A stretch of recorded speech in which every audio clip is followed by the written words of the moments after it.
ठहरो, कोई जरूरत नहीं पुलिस को मेरे दरवाजे पर बुलाने की।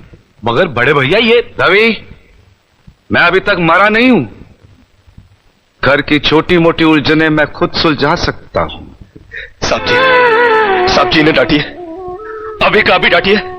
अरे छोटी मालकिन के गहने चोरी हो गए और ये लोग हम पर शक कर रहे हैं। ये लोग सोच रहे हैं कि वो गहने हम कहीं बेचा है।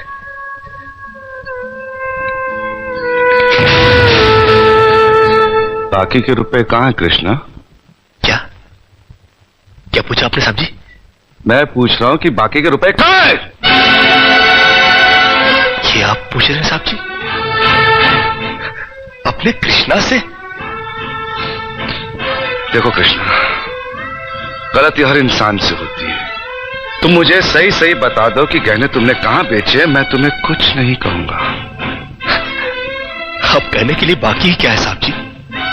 एक छोटा सा सवाल पूछ के आपने बहुत कुछ कह दिया है साहब जी। कृष्णा, बात को आगे मत बढ़ाओ। बात आगे बढ़ चुकी है साहब जी, बात आगे बढ़ चुकी है। अब तो आप पुलिस को ही बुलाइए।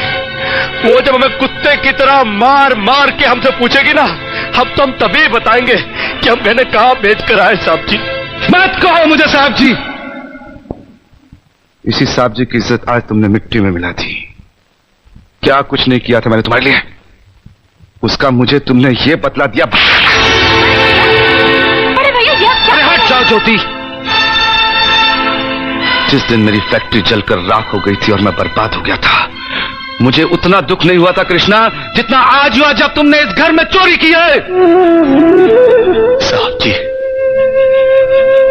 बचपन में जब हमारे माँ बाप मर गए थे ना और हम अनाथ हो गए थे ना, तब भी हमें इतना दुख नहीं हुआ था जितना दुख हमें आज हुआ है जब आपने हमें चोर कहा साहब जी। आपने हमें चोर कैसे कहा साहब जी? और ज्यादा सफाई देने की जरूरत नहीं है। दूर हो जा, मेरी नजरों से दूर हो जा। निकल जा इस घर से। अरे इस घर से ही क्या, इस गांव को ही छोड़कर चले जाएंगे। अरे मुझ जनात का क्या है, काट लेंगे अपनी जिंदगी कहीं भी। इतने साल इस घर में बेफिक्री से ये समझकर काट लिए कि साहब जी का हाथ है हमारे सर पर। हमको क्या है परवाह किसी बात की, मगर नहीं, अब हम जान गए कि इस दुनिया में अनाथ का कोई नहीं होता।